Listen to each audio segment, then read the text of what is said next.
Good evening and welcome to Holy Innocents Golden Bears football powered by SUV TV. We are here at Hoskins Stadium. I'm Ned Cage alongside Dunn Neugebauer as the Bears host the Wesleyan Wolves, looking for a little revenge after the 42-14 loss last year. 4 in a row the Wesleyan Wolves have won. Holy Innocents wants to change that this year, Dunn. This is the night to do it. Wesleyan's a little down, though they are about 6 points ahead of us in the power rankings. Yep. But Holy Innocents is a little up this year. It's no trouble getting up for Wesleyan because these two schools battle in big games in every sport. But we'll see what happens. Absolutely, and both teams you mentioned, kind of figuring themselves out this year. Holy Innocents coming off a loss against one of the top teams, if not the top team in the state, in Eagles Landing Christian Academy, 48-14.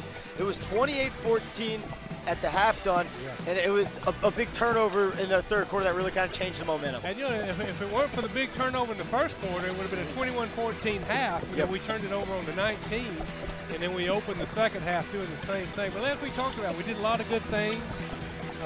So you got a lot of good to take away from it, and you got to forget that one. And like I said, with these next 4 weeks are huge, and it starts tonight. Felton and Cox both had a rushing touchdown. Wesleyan comes in off their first win of the season, 48-0 over Our Lady of Mercy, and their defense stood tough, only giving up 48 yards against. As they get ready to kick it off, we'll take a look at our Ed Boyles Automotive Group keys to the game. It's the keys we have all the time. It's winning the turnover battle, field position in the kicking game, and tackling. And I'd say last week the turnovers, obviously, and then first-time tackles hurt the defense.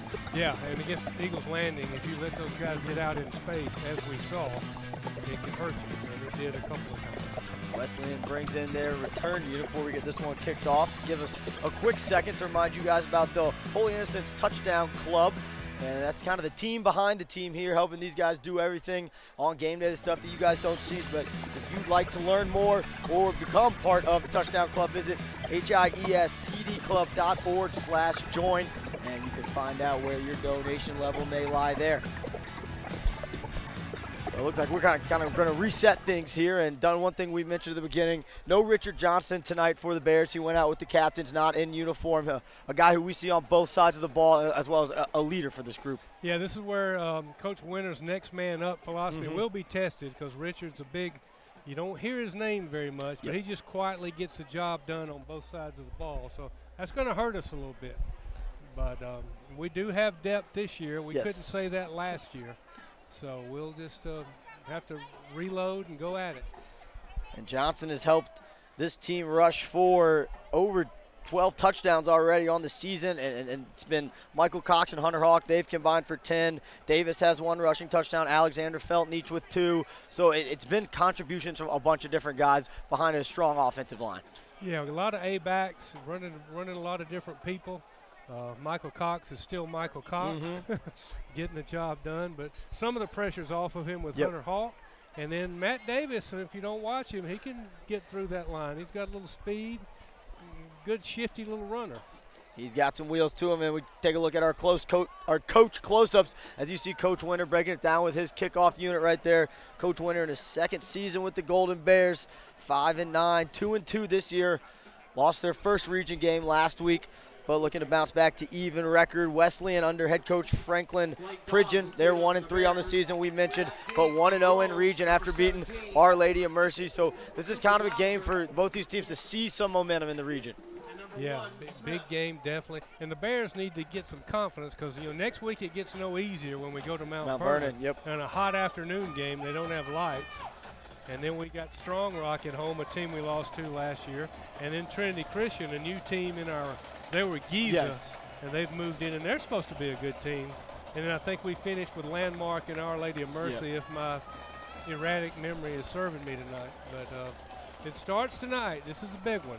Big stretch of 4. Nice to be at home. It is Wall of Fame night here. We'll touch on that. Dunn will let you know all that will be in store with that. But an exciting night here as Blake Dobbs gets ready to kick this one off. Teed up on the far hash. Back deep for Wesleyan is number 1, Micah Smith, as well as number 7, Chase Hill. That's 17, Cooper Blazer.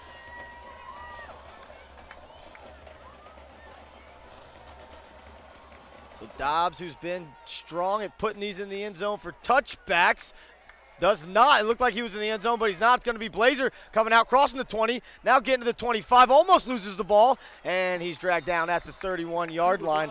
First contact there by Devin Farrell. He almost knocked that football loose. Devin Farrell's a name we've been calling more and more as the season's unwinding. Good cornerback, good athlete, and he can get it done on both sides of the ball also. And Farrell will stay on the field for the first snap from scrimmage. Corner on the opposite side is number 4, Leighton Dixon. It's the 4-2-5 defensive linebackers. Collins and Hawk will have their name called plenty. Shotgun start here for Wesleyan, and it's going to be a run to start. It looks like it's J.D. Cavell. He's got some room, and Taquan Alexander trips up K.D. Cavell. Cavell had 390 receiving yards and 15 touchdowns a season ago. 15 of his 26 receptions went for touchdowns, but he takes the first snap of the game at quarterback. He had a big hole over there on the left side. So Cavell's going to stay in at quarterback, kind of a quarterback power-like setup here. 2 lead blockers in the backfield. They're going to run the same play. Cavell coming to the near side, looking to cut back. Strung out well there by the defense. Looked like Sam Aiken was in there as well as Hall O'Neal. Sam Aiken's a name we called a lot 2 weeks ago. He was our leading tackler. He's a 3-sport athlete for us. Hall O'Neal, he gets it done. Blocked a punt in the opener, the opening week. Hall O'Neal, one of the guys you see on both sides of the trenches. So new quarterback here. It is the freshman J.C. French. Threw for 2 touchdown passes last week, as well as ran for 2. So a freshman, but he played big. He's going to drop back to pass. He's got 2 receivers each side. He's going down the middle, throws a nice ball, and just outside the reach of Cavell. So first snap there with a true quarterback in. It's an incompletion by about a step. Brings up a 3rd and 10 here and a chance for the Bears defense to get off the field early. Good looking ball thrown by the freshman there. Yes, it was. Sure was. He put a little more air under it. Might have been trouble for us. And we'll see if he looks Cavell's direction, having some faith in that senior who's had plenty of experience. I mentioned his 390 receiving yards last year. He's already got 299 through 4 games this year. So empty backfield now for French. 3 receivers to the top of the screen. He wants to look, doesn't have anybody, throws it late and high and incomplete. Nice job there in coverage by the Bears secondary. Good defense there by the Bears. 4th and 10 for the Wolves. Back deep, number 21, so gain of about 15 on the first play of the game as Cavell took the direct snap, then 3 straight plays of nothing in a punt situation coming up for the Wolves. Jack Felton drops back, and I don't think Felton had a chance to return a punt last week.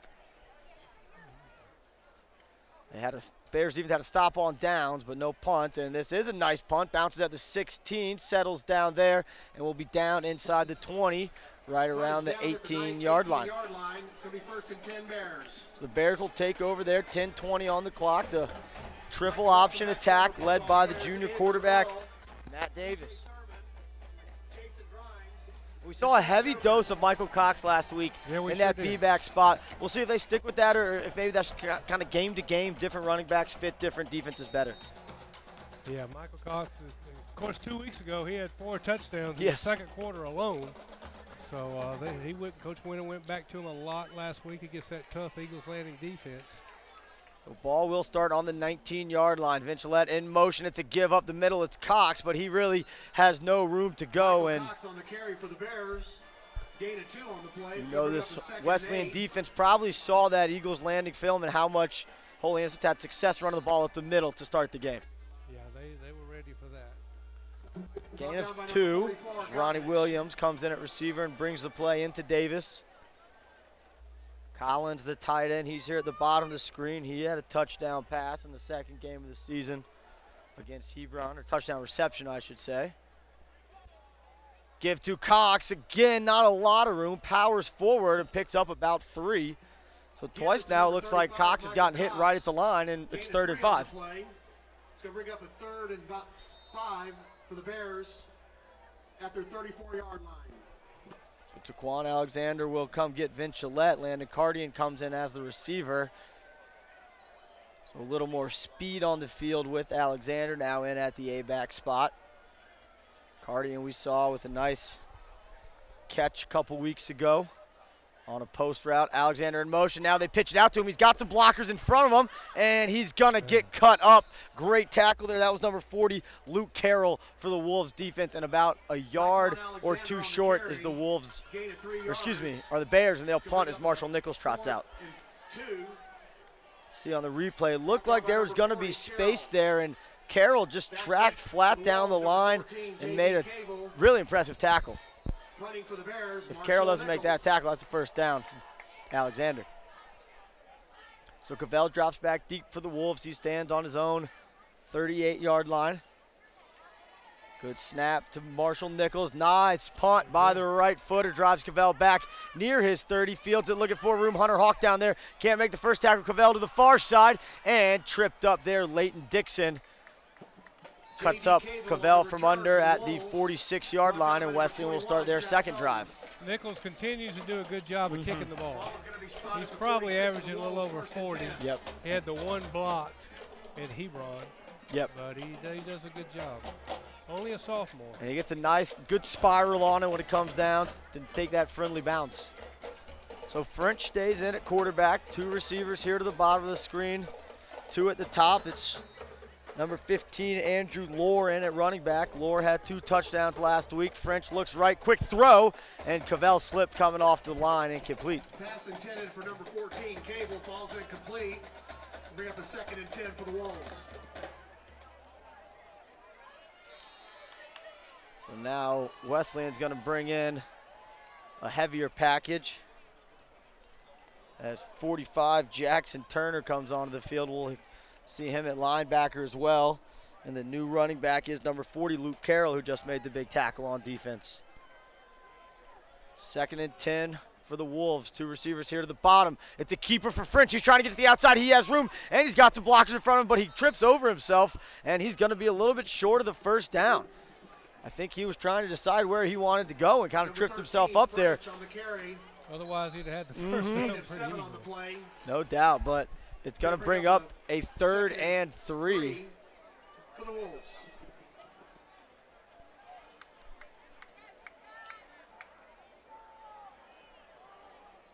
Third down, handoff to Carroll. Hunter Hawk stuffs him in the hole. Nowhere to go. Loss of 1 on the play, and it'll bring up a 4th down for the Wolves. Hunter Hawk coming busting through there. Big Hunter Hawk on the stop for the Bears.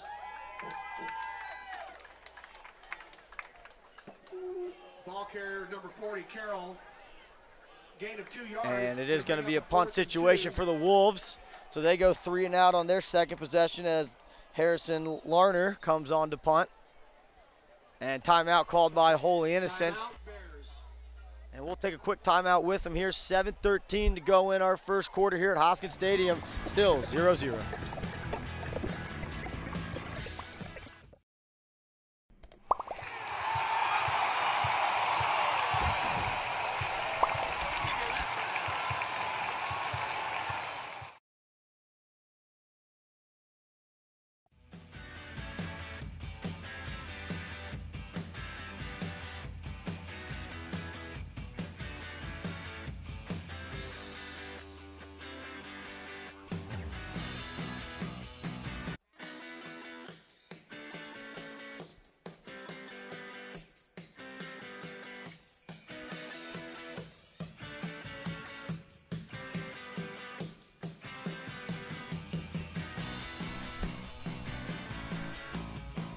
We're back here, punting situation for Wesleyan. Oh, they fake it. It's a fake punt. It's Jackson Turner. He's got some room. He's got the first down. He's still rumbling. And Graham Collins finally drags him down. Fake punt. Great call there by Coach Pridgeon, and it paid off. That's something kind of the opposite. Holy Innocents is usually the one pulling the fake punts. Yeah, we do that a lot. We do that a lot. Caught us off guard, went around right in, had plenty of room. No doubt he was going to make the first down. He only needed a couple yards. So 1st and 10 now, and we have a timeout by Wesleyan. So timeout called by Holy Innocents. They fake punt, and then they call a quick timeout. So we'll see what they have drawn up there. But, you know, Coach Winter probably a little bit frustrated, wants that discipline, but sometimes you just get beat by a good play call. Yeah, I was kind of wondering at 4th and 2 around midfield. I was going to say maybe this is 4-down territory. And I was a little surprised when I saw their punt team come on. But now I get it. And you wonder if that timeout by Coach Winter, if they decided to fake it after that or if they had to fake in the whole time, but we'll never know. Either way, it was a first down. And inside Holy Innocents territory with the ball on the 42-yard line. So not even halfway through our opening quarter, and both teams have used a timeout. Only the first half, so not too costly, it wouldn't seem. So Wesleyan comes back on the field. It's the freshman quarterback, J.C. French. We've called the senior J.D. Cavell a couple times. Another name you'll hear is number 1, Micah Smith, the junior. He's in the slot here at the bottom of the screen. As Lohr moves in motion, French rolls to his left, looking for somebody, nobody. Nice sack, Hunter Hawk, another tackle for loss, and that's gonna bring up a 2nd and long for the Wolves. Hunter Hawk coming off the edge, nice tackle there, nowhere for French to go with the football. Hunter Hawk, he was our leading tackler last week. He blocked an extra point last week also. And Hawk right there coming, but just running past 2 blockers, was coming to set the edge, and just a desire to get to the quarterback. We see it. We talked about it. He's just a guy, Dunn, you talk about, loves to play the game of football. Yes, he does. He walks across Carpool Friday morning just with a smile on his face. I don't think he cares who we're playing. I don't care what level. He just wants to go play football. Throw by French, caught and quickly put to the ground to Quan Alexander with the hit right after the ball was caught by number 9, Josh Morris. So almost back to the original line of scrimmage, but it'll be 3rd and 12 for Wesleyan. Number 9, Josh Morris. So Wesleyan started with some power run football with direct snaps to J.D. Cavell. Now they've started to spread it out, as we've seen 5 receivers in the empty backfield. Back-to-back plays now. It looks like they're going to stay in it. French looking to the sideline. And now they finally get the play call in. Bottom of the screen is Cavell, Morris, and Smith. Now Cavell in motion. It's an option. Pitch out to Cavell. He catches it, and not a lot of room. Makes one guy miss. Graham Collins drags him down. Ball's on the ground, and it looks like it's going to stay with Wesleyan. So it'll be a 4th down and about 5. Graham Collins looked like he popped that ball loose, chasing down Cavell from behind. Graham Collins, another name we call a lot. It's going to bring up a 4th down for the Wolves. Brought down by number 22, Hunter Hawk. So 4th and 5. Offense is going to stay on the field. No need to try to fake a punt on this one. Empty backfield for French. Same 3 receivers at the bottom of the screen. Cavell, Morris, and Smith. Snap to French, looking to his right. Quick throw out, caught, 1st down. Wolves, nice pitch and catch there for the 1st down as the freshman finds Wyatt Hodges, the sophomore. It's enough for the 1st down for the Wolves. Ball's at the 25 of the Bears. See on the replay, just a little timing route, 3-step drop, out route, knowing where the sticks are. Good play by the sophomore Hodges to make sure he got the yards needed. So an impressive 2nd drive here for Wesleyan, kept alive on a fake punt and a conversion on the last play on a 4th and 6. Snap, handoff to Carroll up the middle, looking for room, and taken down by Maxwell, but close to 1st down yardage. And he's spotted at the 15. I think they're going to move the chains, and they will. So a hard run there by Luke Carroll. The Wesleyan offense playing with some tempo, getting set, getting to the line quick, although Carroll's jersey looked like it was having some issues. French fixes it. French again gives to Carroll, and he's dragged down by the defensive line of the Bears.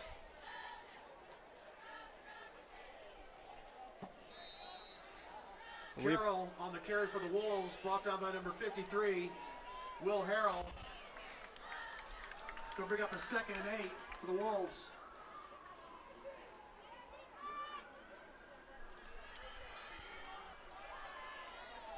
So 2nd and 8 here for Wesleyan. We're under 4 minutes now in our opening quarter. This Bears defense trying to hold tough, see if they can't hold Wesleyan to 3. Maybe create a turnover. They keep it this time with French. Hunter Hawk is there and trips him up. Excuse me, not Hunter Hawk. I believe that was Spencer Getz. Spencer gets busting through on the defensive line. French on the drop in the backfield by number 70, Spencer Getz. That's a loss of 3 on the play. It's going to bring up a 3rd and 11. So third and 11. We'll see if Wesleyan tries to throw another quick 5-yard route and then maybe go for 5 again. They have kicked a couple field goals on the season. Not sure what the range is. I was about to ask you that.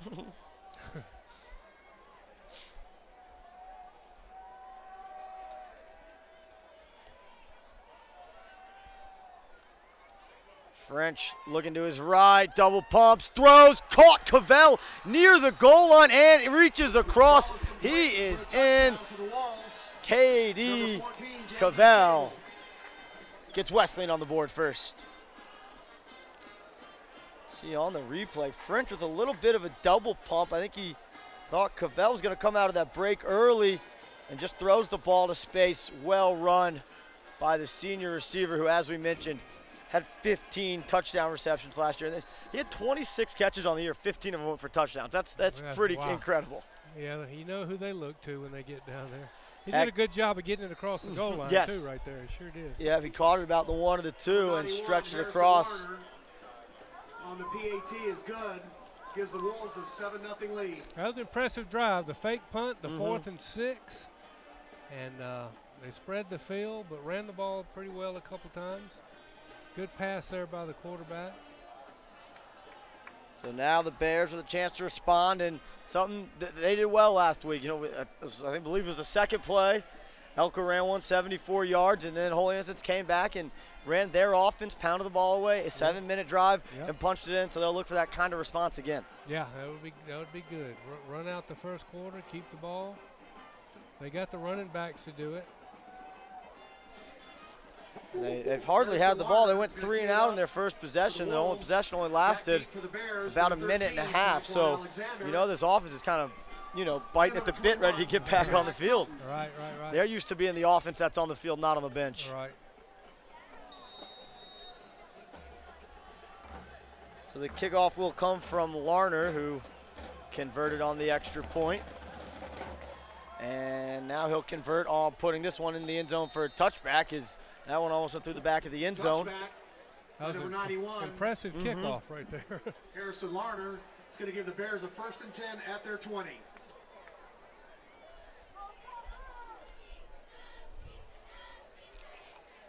So Davis will lead the Bears offense onto the field for their second drive. They tried to get Cox going early, wasn't much doing, a pitch out to Alexander, and it was a nice tackle by the defense.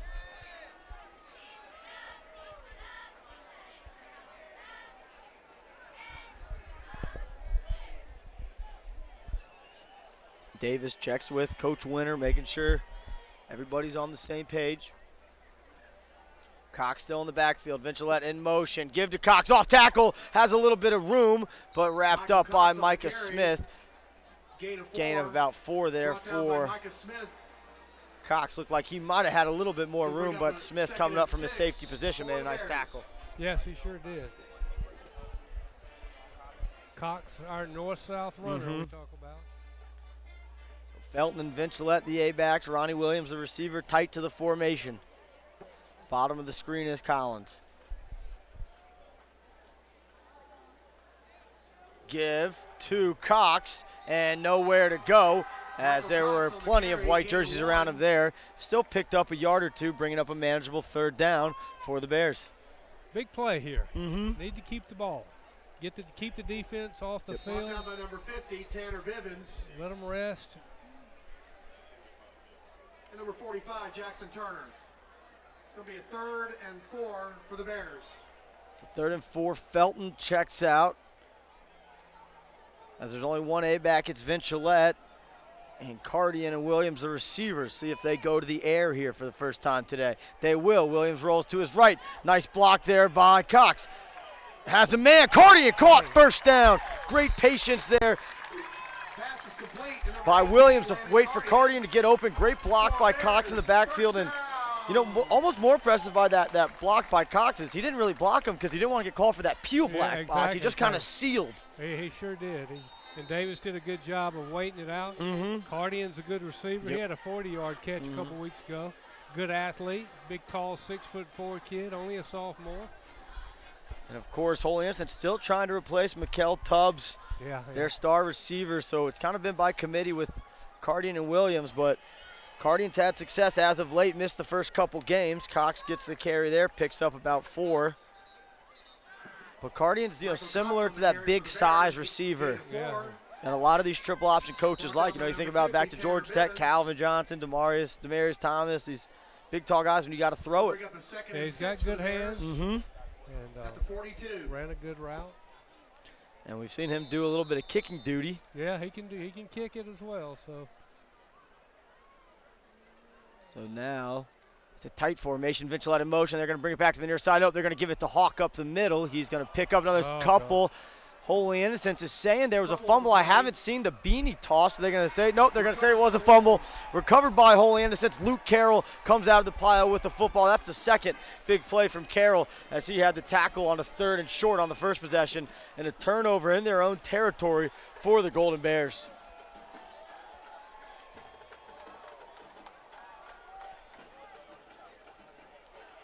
So now a short field for Wesleyan to work with as they start 46 yards from the goal line. They bring in a little bit more of the power personnel as Turner comes in, as well as 44, Gottlich.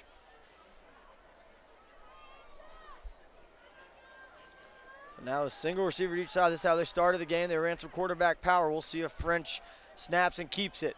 He's going to keep it, has a little bit of room now, has more room, and squeezes through. Nice hole there as it looked like the defense collapsed down on the fullback dive. So a little bit of the option look that the Bears are given. They're just running it from the shotgun, that zone read look. Yeah, having some success. The offensive line of Wesleyan doing a pretty good job of blowing us off the ball early. And their quarterback's having time when he throws. So they'll stay with the same formation, looking to use some power. Now they flip Lohr over to the other side. Paul O'Neill and Tyler White flip on the defensive line. Handoff up the middle to Lohr, nowhere to go. Trying to bounce off, and Bo Maxwell comes up and made sure he had nowhere to go. And a little bit of pushing and shoving after the whistle. Nothing that warrants a flag, but the officials will give both teams a warning on sportsmanship. There you go. And nice job there by the defensive line. You see there that time, Dunn, you mentioned getting pushed off the ball. They stood up there, nowhere to go, and the linebackers and safeties came up and filled, and that will close out our opening quarter with the score Wesleyan 7, Holy Innocents nothing here on SUV TV's coverage of Holy Innocents Golden Bears football.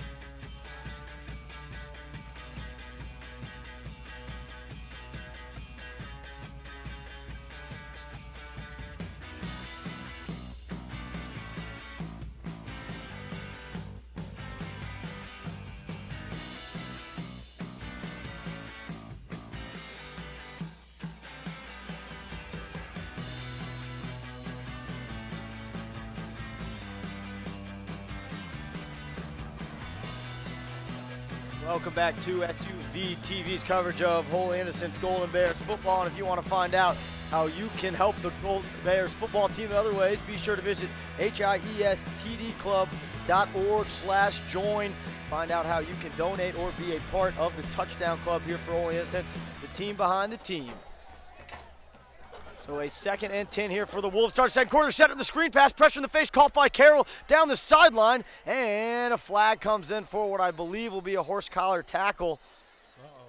As a well set up screen, I thought they might get to French before he could get the pass off. I did too, I sure did.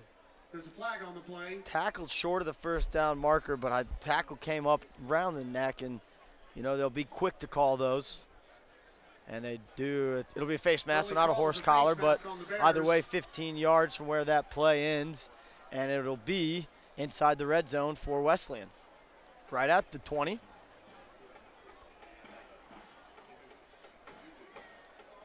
So Holy Innocents on offense having success with some of the misdirection, whether it's the zone read, you know, some of the pulling plays, a screen there. They're not having as much success as just snap, drop back, and throw. Right. French tries the hard count. Good discipline by the defensive line for Holy Innocents. Dixon comes up in press coverage on the near side, now backs back out. Looks like they're going to be man-to-man across the top. It's a keeper by French looking for room, and Graham Collins drags him down. Carried by number 13, J.C. French. Collins doing a nice job of filling over the top. They're not giving French a lot of room, and looked like the Bears decided to just go man-to-man across the top there and stuff the run game. Hunter Hawk trying to get the crowd pumped up. 2nd and 7. Ball at the 17-yard line.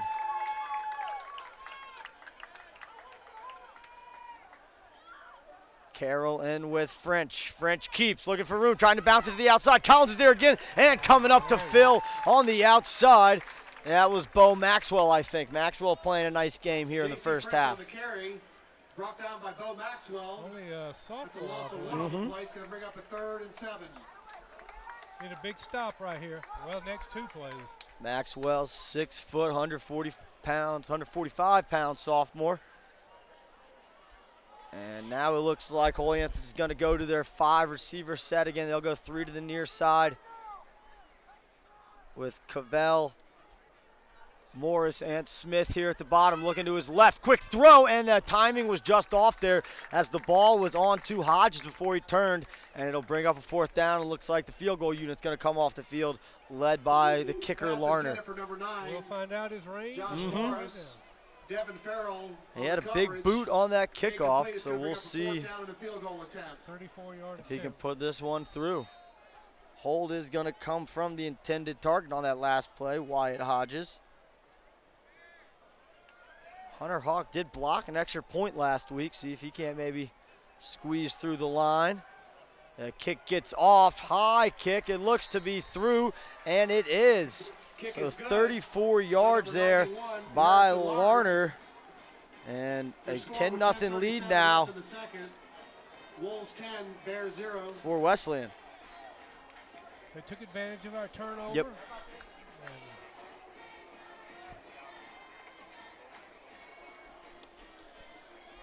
And Holy Innocents, you know, they haven't really tried much to the outside yet. No, they haven't. First down has been up the middle, up the middle, up the middle. So see if they open up. Maybe let Matt Davis run a little option. Yep. He has some success getting out there. Had some last week against the last couple weeks. Yeah, we were very impressed with his quick, decisive playmaking last week. You know, he saw over the lane. He was going to get upfield. Did have one pitch that I think him and Hawk might have gotten a little bit tight there, but that's going to happen when you run the triple. That's why that's the #1 on Coach Winters, Ed Voiles Automotive Group. Keys to the game, turnover battle. Down by 1, but definitely still in this. Down 10 with just over 10.5 to go. And our second quarter, that one's going to sail into the end zone for a touchback, and the Bears will start again at the 20-yard line. By number 91, Harrison Larner. Ball will be brought out to the 20, 1st and 10 Bears. So first drive, 3 and out. Second drive, starting to have some success. Davis found Cardian for a big first down, but then the fumble and the field goal by Holy Innocents now puts the goal, or by the field goal by Wesleyan now puts Holy Innocents down 2 possessions. Need the answer right here. Big possession for the Bears. Defense has been on the field most of the game. There's the option. There we go. Felton got some room on the outside, crosses 25, puts his head down, crosses the 30, and he's going to have a first down there. And there's some success to the edge. That's the first time they've started a drive getting to the edge. Yeah, there you go. Brought down by number 44, Carter Gottlich, but not before he gets another. See on the replay, and again, another quick decision there by Davis. Saw a white jersey in his face, gave it up to his playmaker, and Felton did just that, getting 10 yards in the first down. So 2 tight ends each side. It's Collins and Shane. And it's going to be a keeper for Davis. Pitch out again to Felton. Felton's got some room. Looking for more. He's going to be close to the first down marker again. And he's going to be just about a yard short, so 2 carries and 19 yards for Jack Felton. Nice start to the drive for the Bears. Yep, and both first downs, they went wide. Brought down by number 17, Cooper Blauser. 2 drives, so that'll open it up for the Bears. And it looked like on that last play you see on the replay, it looked like Wesleyan started with about 9 in the box there. So if you get to the edge, there's not a lot of support out there. Now Holy Innocents goes with 8 in the box. Safety over the top. Cavell, no receiver. Folds in on the far side.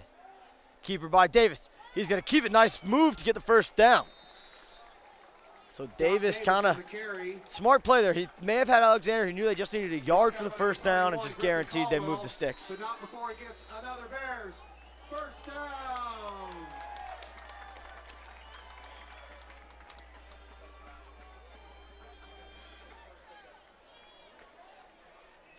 So 2 first downs here for Holy Innocents as they near midfield, looking to cross into Wesleyan territory for the first time tonight. Blitz, but right up the middle, Michael Cox bounces off 1 tackle, stays on his feet. He's got Williams blocking for him downfield, and Cox dragged down inside the 35-yard line. There was a blitzer right up the middle. Davis got the handoff off, and Cox filled in right where the blitzer came from. You see there, the blitzer and Cox just kind of flipped spots. And before Cox knew it, he was into the 3rd level. Good play right there. Good ball handling by Matt Davis. Yes. That blitzer came right through. He was unfazed, got the ball to Cox, and Cox did the easy part, getting to space and using his speed. So Cox stays in the game, and it's going to be a quick screen throw. It might be a double pass. Good decision there. Nothing going, and reversing his fields now. Looking for room in the middle of the field. It's Farrell. He changes direction one more time, and now to the middle. A late flag comes in, so we'll see what they call there. But a great decision there by Farrell. It was a double pass. It was well read by Wesleyan, and Farrell just tucked the ball and picked up positive yards. We'll see what this flag ends up being. Holy Innocents walking backwards. That's a good play because Devin can throw it. And as you can see, he's got the athleticism to make good decisions and run it. So he's early call is a personal foul on the Bears. Yeah. Check that holding on the Bears. So there was 1 flag. The official indicated 2 different things, but they just get the hold call. So that flag looked like it came in really late. I didn't see the flag until Farrell was getting tackled. So not sure where that may have happened, but it brings up a 1st and 20, and a little bit of adversity here for the Bears on this drive. We'll see how they react here. Alexander in motion. They give up the middle to Cox. He stays on his feet, spins off. The first tackler picks up an extra yard. Gain of 2 brings up 2nd and 18. Caldwell for the Wolves. Gain of 2 on the play. It's going to bring up a 2nd and long for the Bears. I think future you'll see at the Wolves 42. The Bears going to Devin Farrell a little bit more. I mean, he's just such a he can hurt you in a lot of different ways, and that can also open up for the rest of the Michael Coxes out there. Well, and we've seen him on the field more and more every week, and you can see the coaches said, you know, try this. Oh, you're doing well. We trust you. We trust you. We trust you. Exactly. And now we see him ready to throw a pass. So Davis keeps, pitches out late to Alexander. Alexander handles, pitches, cuts it upfield. Good decision getting north and south. He's going to be just about a yard or 2 short of the original line of scrimmage. So Alexander, known for being a speedster, but just got up and down there, getting close to the original line of scrimmage. Good pitch there by Davis. And this will at least be 2 more down territory. The way we know Coach Winter, or the way we think we know Coach Winter. So Williams and Alexander get a breather. Felton back in at A-back, Cardi and the receiver to the top of the screen. Davis checking over. Coach Winter wants a timeout, and he's going to use a timeout. 6:33 to go in the 2nd quarter here. And now, you know, Donnie, if you're Holy Innocents, it's 10-0, but I just feel like they haven't played well yet. You know, they haven't been themselves, and they're still in a fine spot. Yeah, and then this drive has looked good. They've used the clock, let the defense rest, done some good things, and we had our turnover. Yep. But get some points right here, and key drive. And this will be, if we don't get it on 3rd, Winter will go for it. Yep. So got 2 chances to make 11 yards right here to keep it going. And Holy Innocents will get the ball back to start the second half. As long as they stay within striking distance, which we expect them to, they'll be fine. But a big 3rd and 12 play here. You need to pick up 5 to 7 to make that 4th down manageable.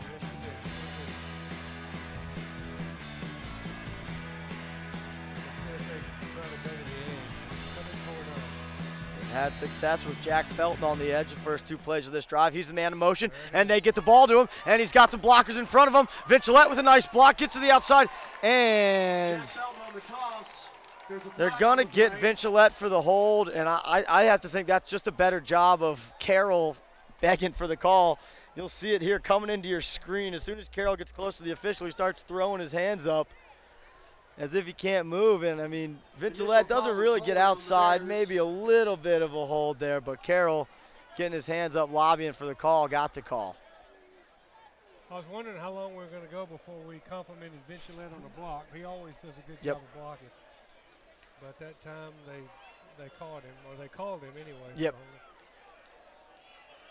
So the penalty's accepted, so it stays 3rd down. It goes from a 3rd and 12 to about a 3rd and 17. So we'll see what Holy Innocents goes with here if they go to the air. Cardian's the receiver to the far side. He's matched up with J.D. Cavell. Same backfield for the Bears. It's going to be a pass for Davis. Nice block, still rolling to his right, looking, throws a jump ball up, and it's intercepted. Coming to the near side with it is Bartlett, and he's taken down. Trent Bartlett with the interception on the jump ball, as Felton was there, but just too much air under the ball. And a second turnover for this Bears offense. So it looked like Cardian went deep, Collins was dragging across the field, and Felton was just trying to find some space. Davis trying to make a play. And Bartlett with the interception. So Wesleyan will start with an empty backfield, ball on their own 24-yard line. Cavell comes in motion for French. French throws to the near side. It's a screen for Smith, and Smith has some room, and he's got a hole, and Alexander trying to take him down. Hawk trying to rip the ball out. Pyle still moving. Now he's called down across the 40-yard line. Micah Smith brought down by number 22. Great blocking here on the edge. Looked like it was the receiver Cooper Blazer, as well as a couple of the linemen getting out into space. And Smith hit his hole well. So under 6 minutes to go now in our second quarter. Wesleyan starting their 4th drive of the day. Punted on their first, scored a touchdown on their second, added on a field goal on their 3rd. Holy Innocents defense had a nice break, trying to create a turnover, get the ball back to their offense, and movement up front on Wesleyan. So first flag of the day on the Wolves will be a false start and back them up 5.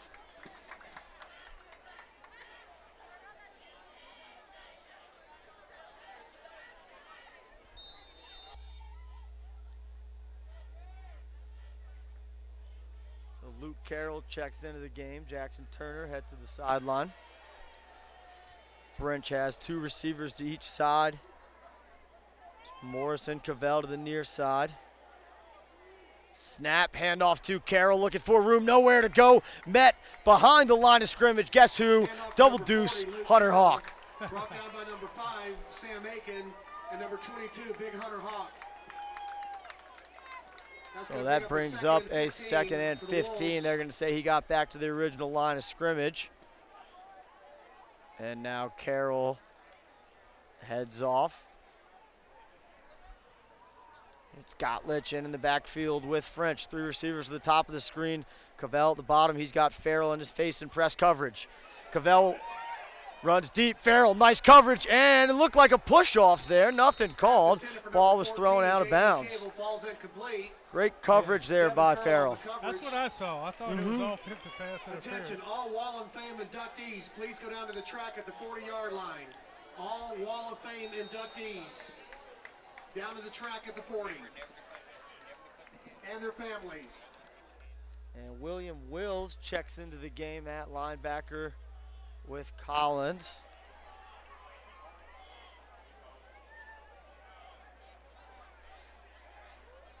So 3rd and 15. Rolling to his left is French. Wills blitzing. Nice throw, caught at the first down marker.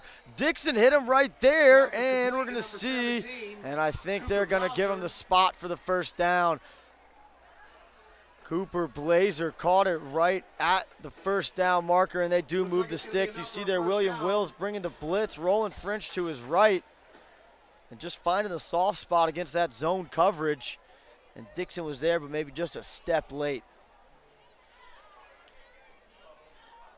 So the freshman quarterback French has looked comfortable so far in this game. We mentioned coming off a 4-touchdown game last week, 2 rushing, 2 passing. Now it was against an Our Lady of Mercy team that's struggling a little bit, and I think we're going to have a false start. So 2nd false start for Wesleyan on this drive. On the Wolves. It's going to bring up a 1st and 15. And done. They just mentioned over the PA, the Wall of Fame inductees getting ready to go. What's going on here at halftime Wall of Fame night? All right, we've got Andy Johns for soccer and lacrosse, which can't happen anymore because they're both in the spring. Yep, yeah, that's right. That's right. Greer Gafford, who I got to coach in cross country, O'Neill Wanless, who went on to run track at UNC, and Travis Stout, who played collegiate baseball after Holy Innocents. So they'll be getting honored. We've been doing, okay, go ahead. Carroll with a nice run on the option pitch. Maxwell tried to take him down. He lowered the shoulder, and he picked up close to first down yardage. We've been doing this for about 6 or 7 years. Gain of 13 on that. Oh, wow. And it's become a pretty good tradition. 46, William Willis. Going to bring up a 2nd and 3. Nice way to get some of the alumni coming back. And yeah, I saw a bunch of them before the game. They do a little dinner down there by the scoreboard, and good to see everybody coming back and get some more people in the stands. Yep. And check out the new regime under Coach Winter that this football team has. Carroll with the carry, has some room, and he's taken down near the 30-yard line as the clock hits 4 minutes, and it stops for the moment while they reset the chains. Number 19, Bo Maxwell.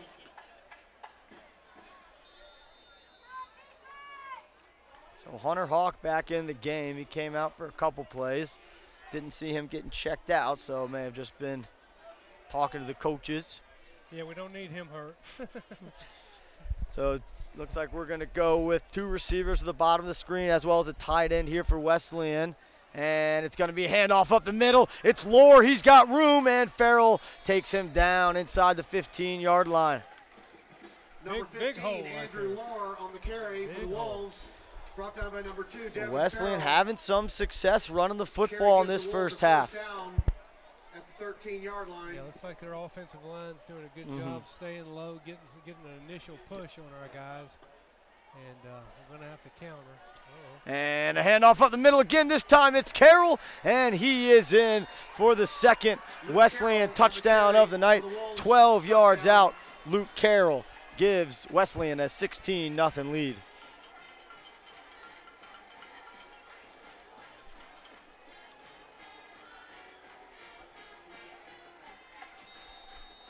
You just said it, they're running the ball well. He was hardly touched right there.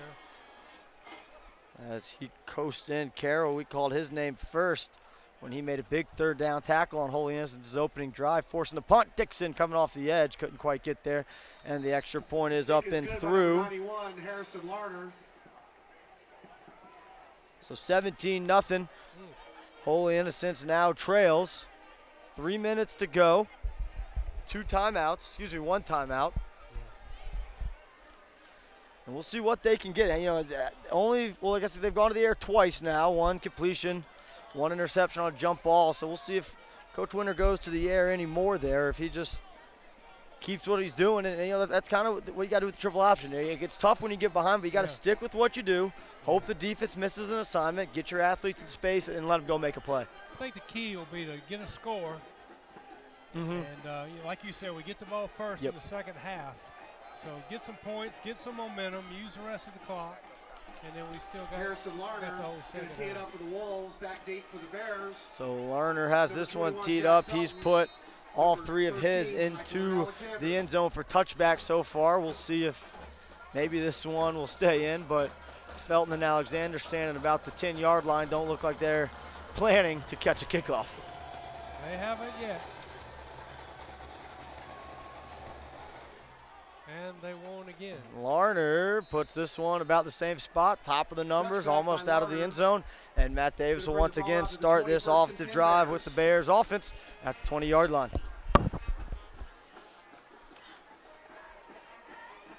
Yeah, like you said, let's see if they open it up a little bit.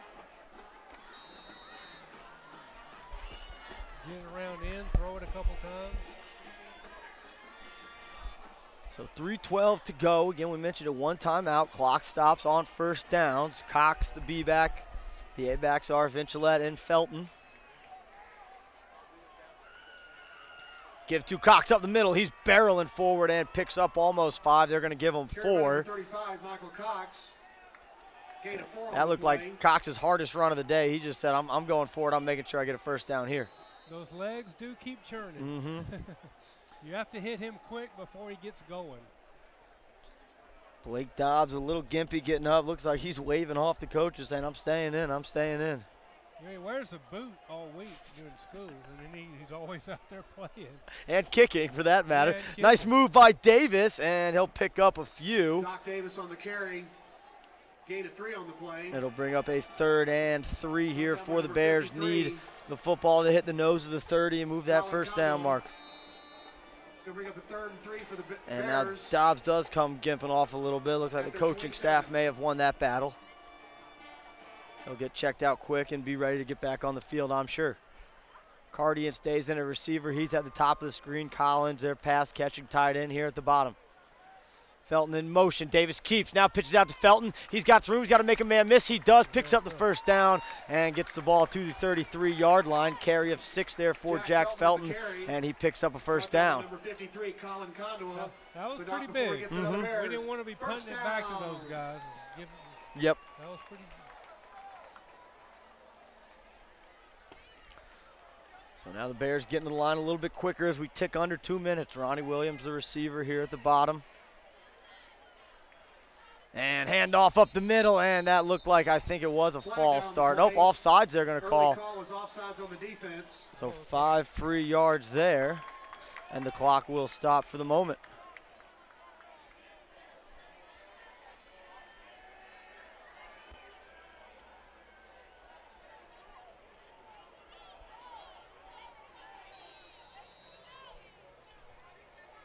So now the clock winds by the official.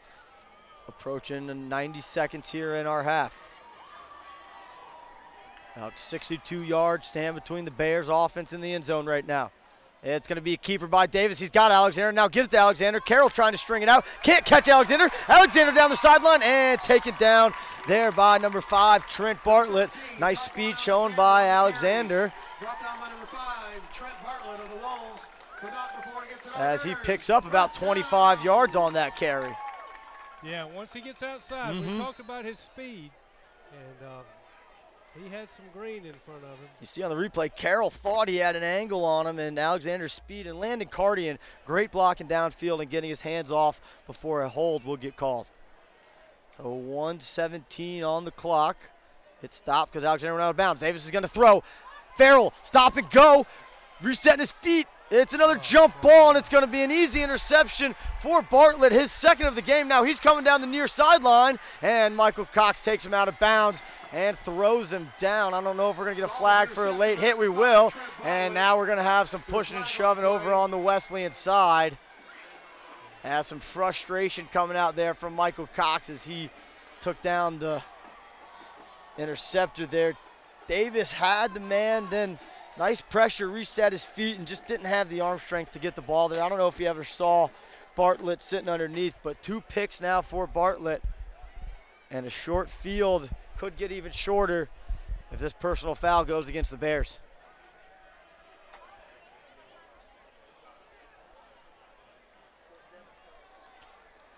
Farrell made a nice move, a little down, out. He had the defender and upfield, and I mean, Davis saw there was just a defensive lineman for Wesleyan just came right at his feet and he couldn't get set. He couldn't throw it when he had to throw it. Exactly. And then when he could throw it, he didn't have the arm speed to get it out there. He might have been a little bit off balance.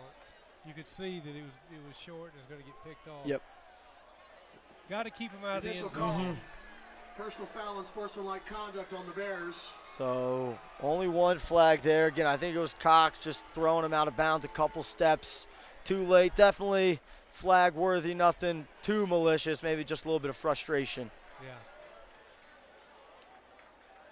And now with 1:01 on the clock and 2 timeouts, Wesleyan near in the red zone and a chance to extend this lead out to 3 scores.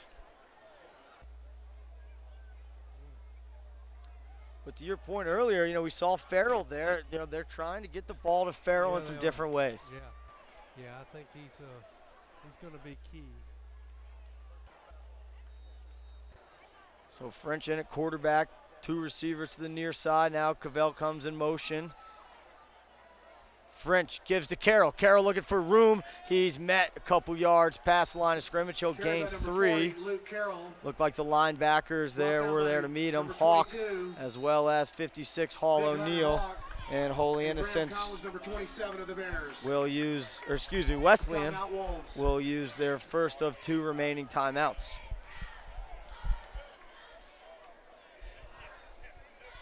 So Dunn, you mentioned, keep them out of the end zone and bend but don't break defense. Yeah, keep them out. Get the ball back. Mm-hmm. We've moved the ball some. Yep. We've got 3 turnovers right now. Yes. That's not always number 1 on Coach Winter's keys to the game every week. Win the turnover battle. In the last 2 weeks, it's just come back to haunt them. And the Wesleyan's done a good job of making us pay when we did turn it over. And I do have to say, I've been very impressed by the play of the freshman quarterback for Wesleyan, J.C. French. They came into the year and just kind of reading up on him this week. Looked like they had a couple different quarterbacks in there before they kind of settled on French, and he led him last week. He had 4 touchdowns, 2 passing, 2 throwing. He's got 1 passing so far tonight, as well as a run from Carroll and the field goal by Larner. So 2nd and 7, 49 seconds to go in the half. 1 timeout remaining for the Wolves. They're going to stay in the same formation, see if they bring Cavell in motion again.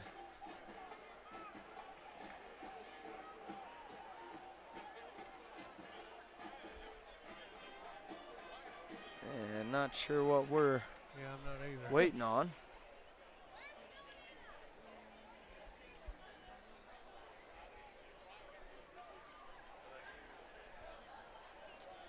Now looks like we're ready to play.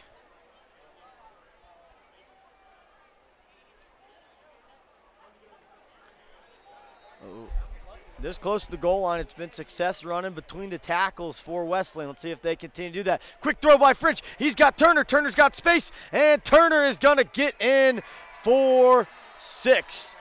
A nice play action fake there by French as he throws his 2nd touchdown pass. This one coming from 17 yards out. Jackson Turner on the receiving end.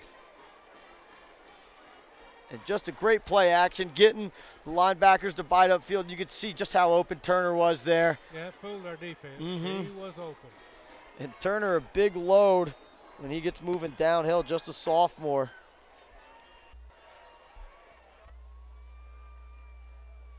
Extra point is up and through. So the lead extends out to 24-0, 41 seconds to go. Harrison Larner.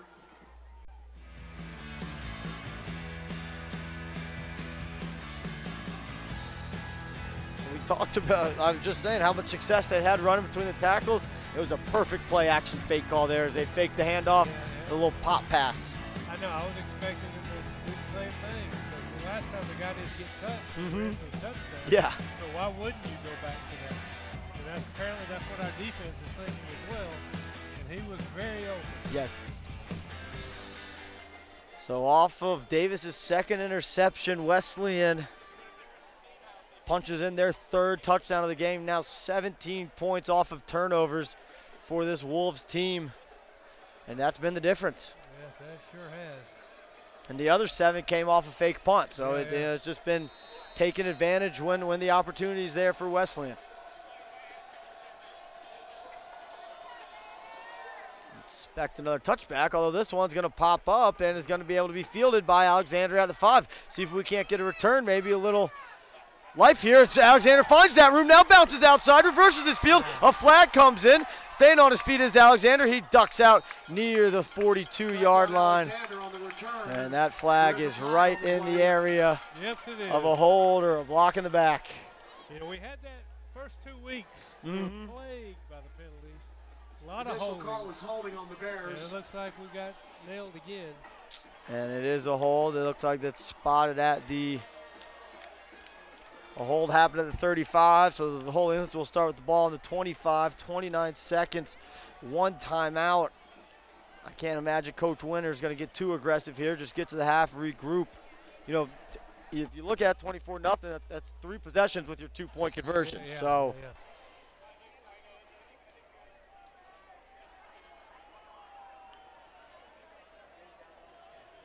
So Cardian is the receiver here at the bottom of the screen. They do like to throw it to him when they go deep. Davis keeps looking for room, gets tripped up, and Coach Winter is going to use his timeout. 2nd and 7.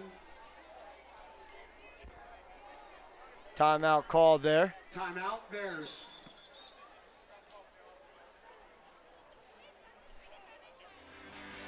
So Coach Winter does call the timeout, see if they have some trickeration. We've seen the hook and ladder earlier. It looked like we were going to see the double pass. It was well defended by the Wesleyan defense. Yeah, the hook and ladder is a play we use at every level, middle school, JV, and varsity. He loves that play. Yep. And wouldn't be surprised to see that. You know, you just don't see it that much anymore, you know, and we've seen it a couple times this year. You know, it's been read pretty well, but you get a defense packing the box and you get single DBs on each side, they can have success, and we'll see what they get here. Keep an eye on Farrell here at the bottom of the screen. Yeah. See if they try to get him involved, use some of his speed and athleticism.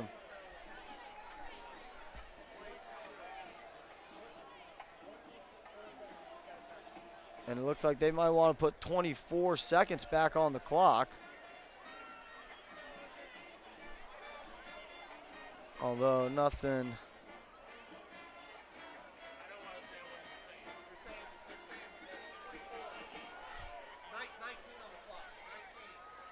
Okay, that's going to be Then 19. Looked like they were saying 5, 5, okay. 5, 4. Now which was a little bit of a weird way to do that. Yeah. We're standing right here in front of the scoreboard operator, so we're trying to help them out as best we can. So 19 seconds on the clock for this offense, now out of timeouts. Felton in motion. And Davis has Turner right in his face. Davis now changes direction, trying to scramble, nothing doing. He gets taken down, and that should be our final play of the half as Farrell was trying to go deep, and again, just nowhere to go. And that will take us to the half. So after 2 quarters of play, it's Wesleyan 24, Holy Innocents nothing. 3 turnovers for Holy Innocents have to be the difference if you're Coach Winter. That's what got to be the focus of the half. Yeah, and in their other drive, they had a 4th and 6, and they had the fake punt.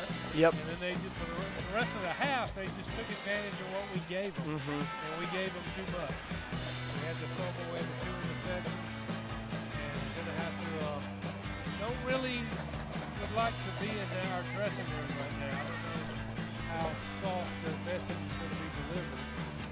I'm sure Coach Winter will give a spirited message, we'll call it. So it is Wall of Fame night, so we'll be taking care of that at halftime. And when we come back, Holy Innocents will get the ball to start the second half. We'll see what they can do with it. 24-0 Wesleyan leads here on Holy Innocents football, powered by SUV TV.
Welcome back to Holy Innocents Football, powered by SUV TV, alongside Dunn Neugebauer. I'm Ned Case.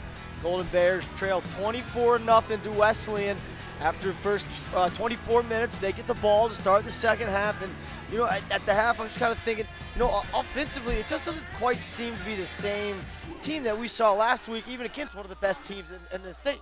No, they don't look in sync. When we do, we have one of those old familiar penalties that's plagued us all year. Yep. Stop, start, stop, start. Of course, you can't turn the ball over 3 times in one half and expect to be in the football game. So, you know, second half looked to get momentum. You know, got to turn things around. I'm sure, as you said, Coach Winter had a spirited halftime speech, I'm sure. I'm glad I was out on the field and not in the locker room.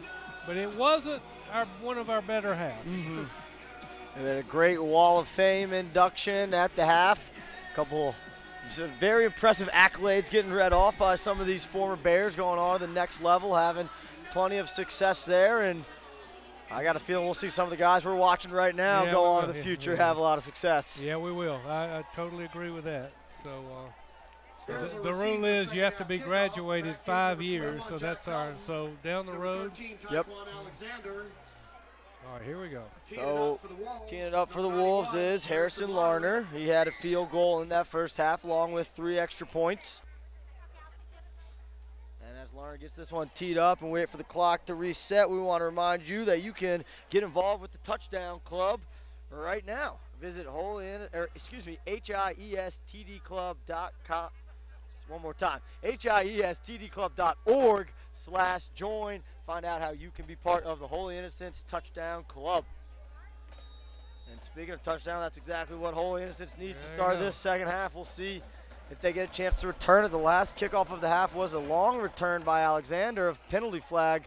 Call this a back line driver, kicks into the end zone. So Bears will start on the 20 once again. Matt Davis trots out there. See, big chance here to see Matt Davis. You know, two interceptions in that first half. You know, how do you respond to that? You gonna come out here and you gotta keep playing football, or does it kind of stick in the back of your mind? So we'll see how the junior plays here. Yeah, you have to have a short memory sometimes. It's kind of like being a relief pitcher. You got to forget your last outing. Got a new half in front of you. And we're going to start with an option here to the outside. Jack Felton handles, crosses the 20, crosses 25, and it looks like he stepped out of bounds at about the 27, 28-yard line. Nice start there for Jack Felton. Felton's had success running to the edge tonight. Yes, he has. That's about the 3rd time he's gotten outside. Yep. It's going to bring up the 2nd and 1 for the Bears. So 2nd and 1. Nice start here for the Bears. You know, we talked about, you know, not having that same success running the football. No Richard Johnson tonight. One of your senior captains plays on the offensive and defensive line. And, you know, we've seen holes, you know, open up on the defensive line for the Bears. Yep. Handoff, Cox first down, dragging tacklers a couple more yards. He gets to the 33-yard line, and the first down of the second half goes to Holy Innocents. There you go. There you go. Come on, boys. First down. And some energy to the crowd now. I think they needed that. Little reminder what this team could do. So looking to punch forward. Plenty of time left in this football game. Cardi and the receiver, he split out to the top of the screen. Graham Collins is tied in here at the bottom. Felton in motion. It's going to be keeper for Davis. Now he pitches out to Felton. Felton looking for room. He's got nice pursuit there by J.D. Cavell, although he slipped out of the tackle, and still a loss of a few there by Felton. And Felton got popped pretty big there. He's a little gimpy, and he is going to need someone to spell him. Alexander will check in. Yeah, they strung that one out very well. They did. Bartlett was coming downhill, and Cavell was the one who ended up making the pop. And Felton seemed like that injury got a little less and less annoying as he got to the sideline. He'll get a quick, looked like maybe a cramp actually, so he's getting stretched out. Alexander, the man in motion. They pitch it out to him. He's got Vincent in front of him. And there's that speed. Nice tackle there on the outside. Luke Carroll, he's been having a big game on both sides of the football, 40 and white. Gain of 4 on the play. Brought down by number 40, Luke Carroll for the Wolves. That looks similar to a play we saw in the first half where Carroll tried to get the angle on Alexander. He couldn't. Alexander was a little too fast. Yeah, ran away from it. That time Carroll had a better angle and wrapped up Alexander. So Taquan Alexander, the sophomore, stays in the game. Felton gets worked on the sideline. 3rd and 9. It's going to be a pass for Davis. Cardian running a comeback route. Good timing. Cardian goes up and couldn't quite haul that one in. Cavell there on the coverage knocked it away right as the ball came in. And punt situation as Marshall Nichols trots onto the field. Bring up a 4th and 9 for the Bears. See on the replay, good ball there. Thrown up for Cardian to go get. Corner got there right at the same time. 4th and 9. So got 1 first down, but couldn't quite do the second. Now Cavell's starting to roll up like Wesleyan's looking for a fake. But it isn't. Marshall's going to get plenty of time. High, wobbling, punt. See if he can take a holy innocence. Bouncing, it does. Yes, it does. Inside the 30, inside the 25. And it'll be touchdown at the 24-yard line. Down to the 25. So a nice punt there by Marshall Nichols. About a 41-yard punt there for Nichols. That's around what he's averaging. I know the first game he averaged 41 yards a punt. Yep. And it seems like that number keeps popping up every time he kicks it. So the freshman J.C. French in at quarterback had a pair of passing touchdowns in the first half. Carroll joins him in the backfield as the running back. And it's going to be, that's Cavell, quarterback. They're going to start the second half same way they started the first half with some quarterback power. Flag comes in right at the line of scrimmage in the area of holding. Yeah, I think that one's coming back. Right around the 25.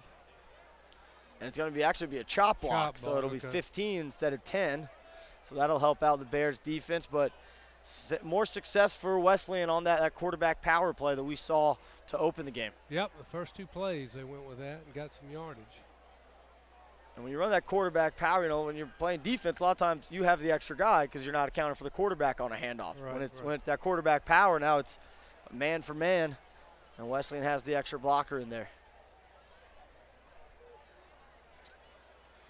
Good news for the Bears, Jack Felton is back in the game. He's guarding Micah Smith in the slot here at the bottom of the screen, showing blitz, but now he falls off.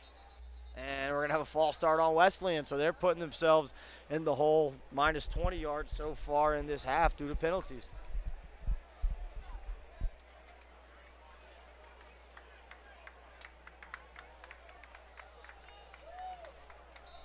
So now it'll bring up an almost 1st and 25, looks like about 23.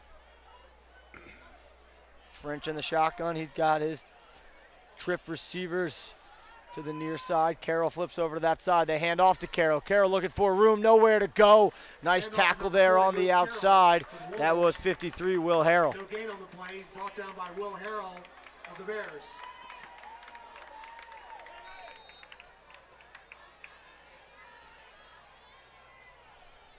So nice tackle there by Harrell. Carroll had a lot of success running in between tackles in that first half.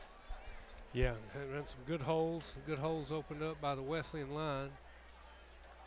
So 2nd and long, and it's going to be a handoff again to Carroll. He's going to pick up 4, maybe 5 on that, bringing up a 3rd and we'll call it 20. Brought down by number 53, Will Harrell again.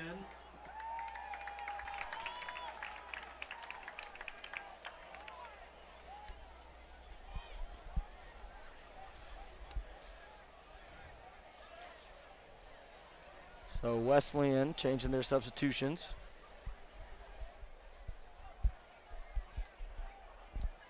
Under 8 minutes to go here in our 3rd quarter. French is going to have an empty backfield. 3 receivers here to the bottom of the screen, 2 to the top. See if he goes to Cavell. That's kind of been his safety blanket all night. He caught the first touchdown pass, a little bit of a wide snap. It's quarterback draw. French looking for room. Collins has an angle, and Collins looked like he got tripped up a little bit. Nice tackle there on the outside. I think that was Farrell. Tyler Rowe may have been in there as well. First time I think we've seen Tyler Rowe on the field tonight. Yeah, and I believe we called his name a few times last week, if I remember right. He got in some playing time. Yeah, him and Farrell have kind of been rotating in that corner spot, both freshmen, I believe. Yeah, they are. So Felton dropped back the punt, standing right around his own 46-yard line. Low snap, low punt. Let's see where that bounce is. Felton's going to pick it up on the hop at the 45, looking for room, and taken down at the 48-yard line. So a short little return there by Felton, but nice job not letting that punt roll any further downfield. And Felton's cramping up again as we see him hopping on the screen. Yeah, it's 75, 77 degrees out there. I'm working on my second water bottle of the broadcast. Yeah, it's still not really fall. You can see he's just frustrated right now. He wants to be on that field. He'll get worked on, but we talked about they've got depth at the A-back spot, and Alexander plugs right in. Haven't seen Kadar Henry at the A-back spot tonight. Maybe injured. I did hear. Okay. Because, we haven't even called his name. We've seen him on defense in the past, so. I believe Kadar is injured. So it's going to start with the handoff to Michael Cox. He's tripped up by Carroll, but not before picking up about 5 yards. Gains 5. So 2nd and 5. Nice start to the drive here into Wesleyan territory. It's going to give the Bears a 2nd and 5 at the Wolves' 47-yard line.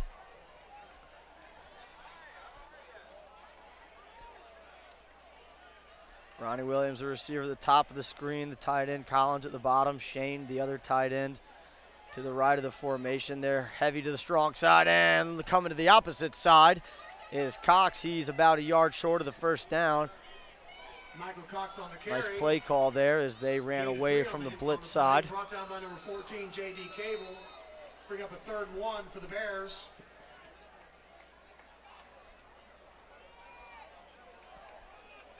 So Cardian gets the play to Davis. Davis relays it to the rest of the huddle. So it's still mostly been Cox at the B-back spot. Saw Hawk, I believe he may have had that fumble in the first half. Keeper by Davis on the midline. First down for the Bears. Doc Davis on the carry for the Bears. Brought down by number 50, Tanner Bibbins, but not before he gets another Bears. First down. Tanner Bibbins in on the tackle for Wesleyan. Bibbins had a big game last week. 6 tackles, had a forced fumble. We've had his name called a couple times tonight.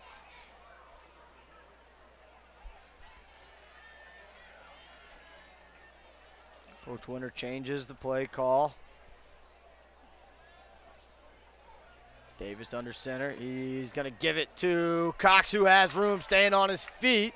And a gain of 6 on the play. Bringing up a 2nd and very manageable. Griffin Caldwell. And they're going to keep the same group on the field and try to get them lined up quick to run this next play before Wesleyan gets set. Wesleyan getting a linebacker off. You have to hit Cox quick, and if you don't, that's what's going to happen. And Cox continued to have some success downhill. He's tripped up there by Wyatt Hodges, but still fell forward for about a yard and a half. Gain of 2. Brought down by number 8, Wyatt Hodges for the Wolves. Going to bring up a 3rd and 3 for the Bears. 3rd and 3. What we would assume is 4-down territory. Oh, yeah. And a T-shirt comes flying out of the T-shirt cannon, almost up to us, couple rows short. Davis takes a snap. He's going to keep it on the midline. Not a lot of room to go. Nice play on the defensive line there. No gain on the play. Looked like a mix of Chris O'Sullivan and Tanner Bivens. Bring up a 4th and 3 for the Bears. So 4th and 3, no gain on the play. Haven't gone to the edge much on this drive, but have had success with Cox. See where Coach Winter goes with the football on this 4th and 3. Keep the change moving, chance to get in here, regain some momentum, see what can happen in that 4th quarter. Alexander in motion. Davis keeps, pitches to Alexander. Cardian with a huge block on the outside. First down and more. Alexander inside the red zone. A great cracked back block there by Cardian as he came down and got the safety who was trying to fill on Alexander. See here on the top of the screen, Cardian acts like he's going to block the corner and then rolls down to pick up that safety in pursuit. Big block, and that's all Alexander needed for the first down.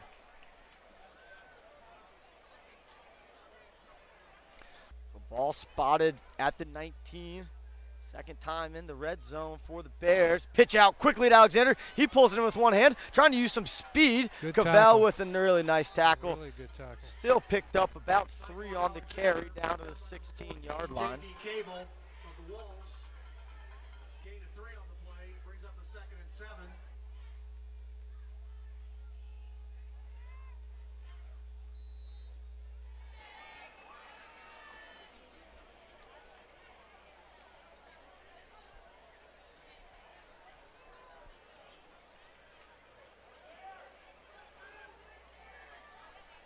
And keeper by Davis. Miscommunication there as both A-backs went to the same side. There was no one for Davis to pitch to on the near side.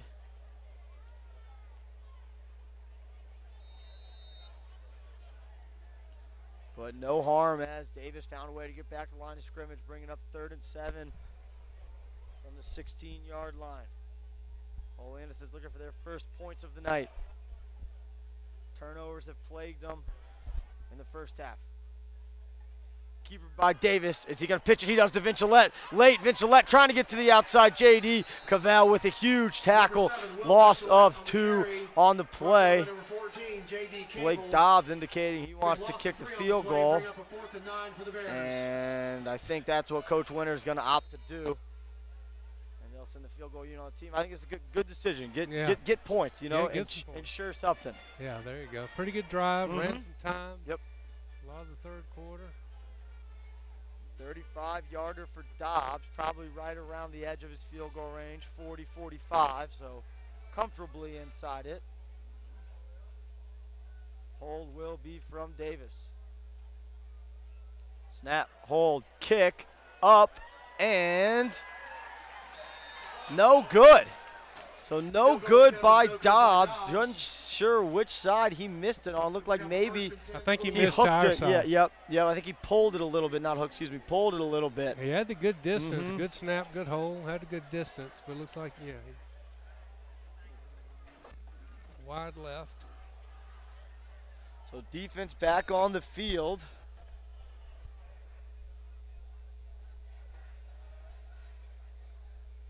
After forcing a punt on the first drive of the half, Wesleyan really kicked themselves in the foot with penalties on that drive. So they'll start 1st and 10, ball on their own 20-yard line. They're going to hand off to Carroll to start the drive. Carroll really doesn't have anywhere to go, stood up at the line. They're going to give him about a yard, maybe 2. Tyler White, Hall O'Neal in there on the tackle. Under a minute to go in our third quarter. For Wesleyan, they're going to bring in a little bit of that power package as Turner comes in, the big tight end, had a touchdown pass in that first half. And why shouldn't they bring in the power package? You know? The clock is all in their favor. They've had some success with it.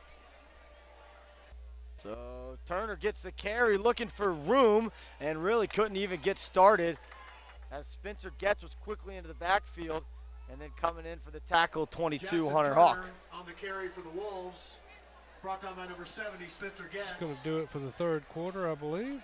And it will. So a nice drive by Holy Innocents, but they couldn't get points on the board. So the score remains after 3 quarters, same as it was after 2, 24-0. Wesleyan leads here on Holy Innocents Golden Bears football, powered by SUV TV.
Fourth quarter action here between Holy Innocent and Wesleyan on SCTV's coverage of Holy Innocent Golden Bears football. And if you want to find out how you can be the team behind the team here for Holy Innocent, become part of the Touchdown Club.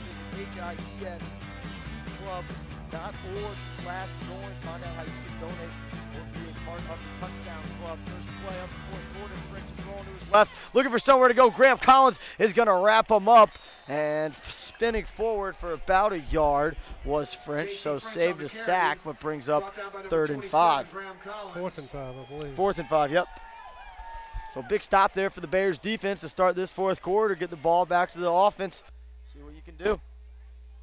They did well last time. Just stalled down the end. And Wesleyan, got to imagine defensively, just going to make sure they don't give up big plays. They're going to try to keep everything in front of them and tackle in bounds. Yeah, exactly. So Felton standing back at his 42-yard line. He was standing about his 45 on the last punt that he fielded on a bounce. And did they take a delay of game or a timeout? Timeout. So Wesleyan uses a timeout. And Dunn, you know, we talked about it briefly, talking about the power rankings, which again in Class A is how they do the playoff system. Yeah. Coming into today's game, Holy Innocent was 25. The top 24 get in. First 8 get a bye in the first round. Right, yep. So, you know, they're on the verge. You know, this loss to Wesleyan, who's ahead of them, it's not going to hurt them too bad. Right. We talk about this big 3 games after this one. They're going to need to probably go 2-1, if not 3-0 in there to secure their spot in that top 24. And it'll be no easy task. You know, right. You got a Mount Vernon team that beat Pisgah about almost the exact same score that we did. And then Strong Rock, we're looking to get revenge. We lost to them by 10 or 14 or so last year. And then we go to Trinity Christian. I know Trinity Christian opened the season 3-0, though I don't know if they've played a very strong team yet. Yep. But they're new to the GHSA. But, you know, these, like I say, this is the meat of their season. And like you said, they're going to have to go 2-1, at least 2-1. Yes. Think about playoffs when you get around late September. High snap. Is it going to be a he punts it. And it's going to be downed right there. That whistle blows. So very adventurous. The punter found a way to get the ball up and punt it from the back of his end zone to be downed at about the 13-yard line. I'm not sure anybody really knew what to do on that play. I thought he was going to kick it out of the end zone for the safety. I did too. Then I thought he might flub it for a touchdown or something. Either way, it's a short field for Holy Innocents. They're looking to get their first touchdown after the high snap on the punt. Best starting field position for Holy Innocents of the night. Give to Cox off tackle. Staying on his feet inside the 5. Taken down at the 3. Down to the 3-yard line. Carry of 10, and it'll be first and goal for the Golden Bears. That's just what Wesleyan didn't want to do. You're right. Just play conservative, fundamental football and run it out. Yep. But instead, looks like they're going to give us 7. And they're going to let Cox get that 7 as he comes in over the pile. And Michael Cox is in for his 7th rushing touchdown of the season. And the offense will stay on the field for that 2-point conversion. You get this, it's a 2-possession game. And there you go. Maybe you and I might sound silly for looking ahead to next week. Yeah, that's right.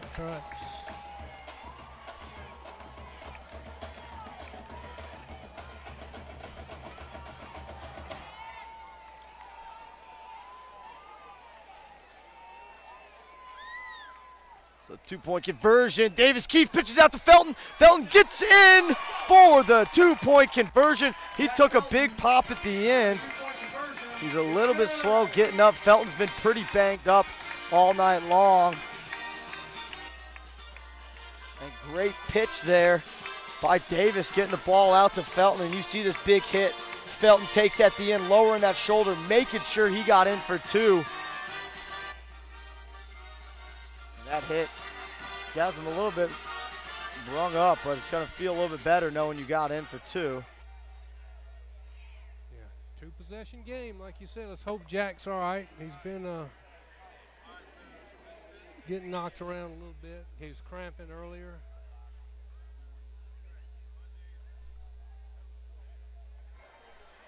So 24-8. It's a two-score game. You get 2 touchdowns, 2 two-point conversions, tie this one up. So now it'll just be kind of interesting to see if Coach Winter decides to kick the ball onside or not.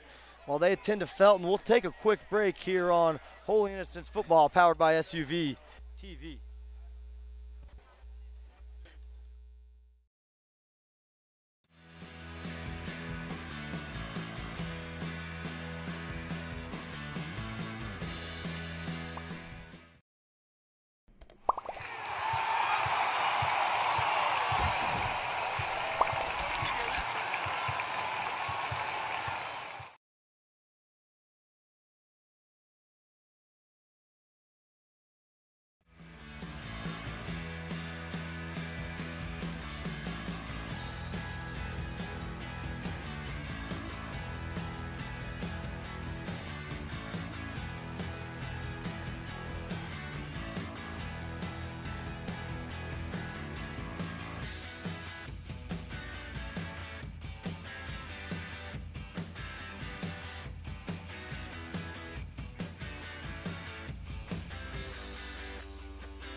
Welcome back to SUV TV's coverage of Holy Innocents Golden Bears football. Great sight there as Jack Felton popped up under his own power. We were laughing there. He jogged back. He was ready to get right back on the kickoff team. The trainer said, hold on, let's check everything out before we throw you right back out there. Showing his grit. Yep, absolutely. Jack Felton is not a very big human being when you talk about football players. He goes about 165. Yep. And he's you know, I mean, he's built, but 165 pounds out on the football field. Yeah, to be running, to be tackling, to be on special, he really does it all. Yeah.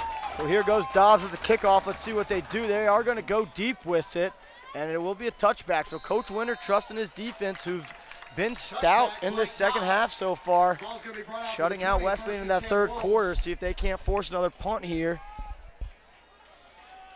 Wesleyan was in total control until a high snap on a punt gave Holy Innocents a short field. Michael Cox, 2 carries, 13 yards for a touchdown, took care of that. And the 2-point conversion is Jack Felton got across, taking a big hit, but getting it to a 2-possession game for this Golden Bears team. And our defense did look good in the third quarter. Wesleyan, of course, helped us with some penalties on one of their drives, but they did look good. They're going to start with the handoff. It's 15, and he's going to be taken down by Farrell. That was Lohr on the carry. We mentioned Andrew Lohr had 2 touchdowns last week. I think that's the first time we've called his name in the second half. Brought down by number 19, Bo Maxwell. Wesleyan had been a little bit conservative with some of that play call. Let's see if they change up the way they're calling the offense now that Holy Innocents is threatening a bit. William Wills in that linebacker with Hunter Hawk. Ronnie Williams slides into the safety position with Jack Felton still getting checked out. Maxwell rolls up near the line, and I think we're going to have a false start on Wesleyan. And I'll tell you what, White and O'Neill are flipping sides of the football on the defensive line every time the running back flips, and it's caused a couple false starts out of the Wesleyan line. Yeah, Wesleyan has been pretty heavily penalized this half. Yes. They had like 3rd and a cab ride a while ago. It was like 2nd and 25 or something. This one backs them up 5, 1st and 15. Little life coming over the crowds. We get some cowbells. And Wesleyan's checking to the sideline as Lohr stays in at running back. 2 receivers to the top of the screen. And they give it to Lohr. He's looking for room, not a lot of place to go. Bo Maxwell in there for first contact. Tyler White, Hunter Hawk, and a couple others over there to clean it up, help out their teammate Maxwell. William Wills getting some good time at linebacker today, giving both Collins and Hawk some time to get their breath on the sideline. Yeah, William Willis, I believe he's only a sophomore also. We'll bring up the 2nd and 15 for the Wolves at their 31. Yeah, Williams, a 5'11", 170-pound sophomore. He's been getting in some more times recently, and Coach Winter calls a timeout there. The defensive coaching staff didn't like the way they were lined up, so they're going to use a timeout. Attention, a quick announcement. Now down by 16, those timeouts get a little, using one is a little costly, but at the same time, you got 2nd and 15. You want to make sure you don't give up anything cheap. Yeah, exactly. OD 52K3, your lights are on. Big defensive stand here for the Bears. We get that ball back. Plenty of time. Yes, absolutely. Plenty of time. Just got to make sure you get this Wesleyan offense off the field as quickly as possible. And we mentioned this defense has been standing tall in the second half. Lohr had a big run on the first play of this drive, but a false start, and then the defensive line coming up big on that last play, bringing up 2nd and 15. Haven't seen French go to the air much in the second half, so you just wonder if they do have to go to the air, what that's going to be like. Time in, just getting used to throwing the football again after probably 45 minutes of not throwing a lot of passes. Yeah, the Bears defense is making it where they can't be too conservative because we've been stringing out the runs, stopping them, getting first contact right at the line of scrimmage.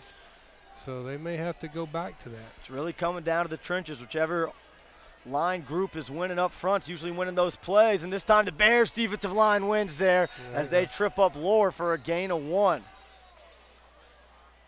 And Coach Winter's going to call his 2nd timeout. I guess he figures if he used one, might as well use them here, try to get the ball, try to save some time.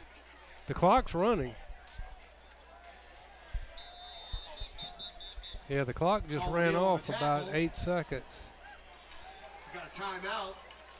So 2nd timeout called by Coach Winter. It's now 3rd and 14 for this defense, and now for Wesleyan, it really becomes decision time. Do you run it and chew up clock, or do you go to the air and try to pick up this first down and see if you can't salt this game away?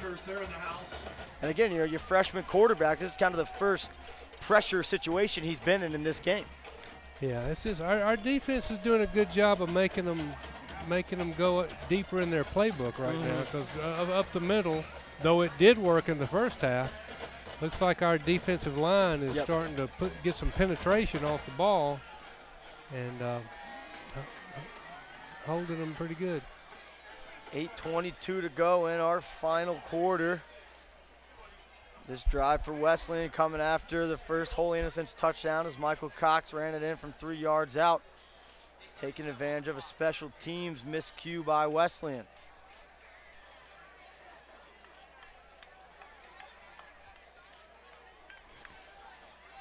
So they get 8:37 on the clock. So yeah, there you go. They got the time back on. Yep. They did keep the clock running after the timeout. So now here they go. 2 receivers to each side for French.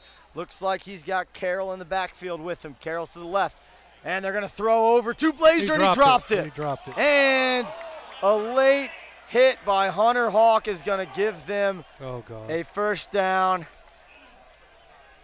And that's a play that's hard to live with, and you saw Coach Winter jumping around right there.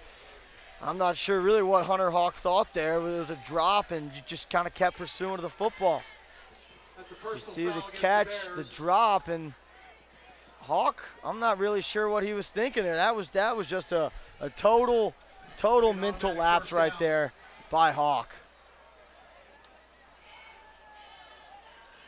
That's going to give Wesleyan time at the minimum to chew up about 2 or 3 more. I mean, we only got 1 timeout and left. those 2 timeouts kind of become a little bit wasted after that. But here we go. Defense has got to stand tall, get him out on this set of downs.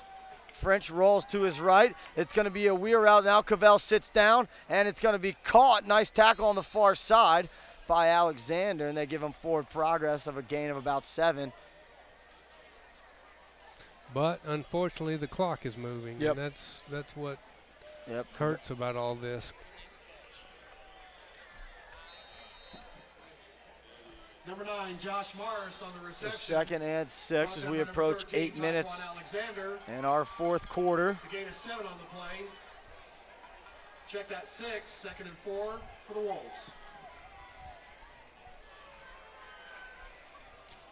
Cavell and Blazer to the near side. Receiver split out to the top of the screen is number 8, Wyatt Hodges. Called his name on both sides of the ball tonight. French snap, keeps looking for room. Ronnie Williams comes up there and couldn't quite take him down on first contact, but still a little bit short of the first down marker, but it's going to be 3rd and 1. French on the carry for the Wolves, brought down by number 10, Ronnie Williams for the Bears. And looks like we've got a Wesleyan lineman slow to get up. And that's Jackson Turner, the tight end. And he looks like he's just cramping there right away. He just needed some assistance over to the sideline. As long as the weather's like this, cramping is still normal when you get 3rd, 4th quarter. Especially, and we talk about it all the time, especially in Class A private football when you've got a lot of guys playing both sides of the football, playing a lot of snaps week in and week out.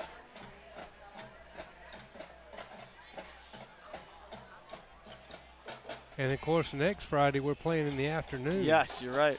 So we're going to be like a 4:30 game, something like that. So the whole game is going to be under basically the summer sun. Yes, you're not kidding. Had somebody tell me weather's getting better next week. We'll be in the mid-80s. Yeah. A cold snap's coming through. So here we go, shotgun for Wesleyan. They've been in it all night. They're going to hand off up the middle. Popping through the pile is Lohr. He's got a 1st down and more. Cut out from underneath by Leighton Dixon, but not until he picks up about 17 yards on that carry. 18 yards, going from the 48 down to the 25. See on the replay, Lohr looked like he was going to be wrapped up, and all of a sudden just kind of pops out on the other side of the pile there.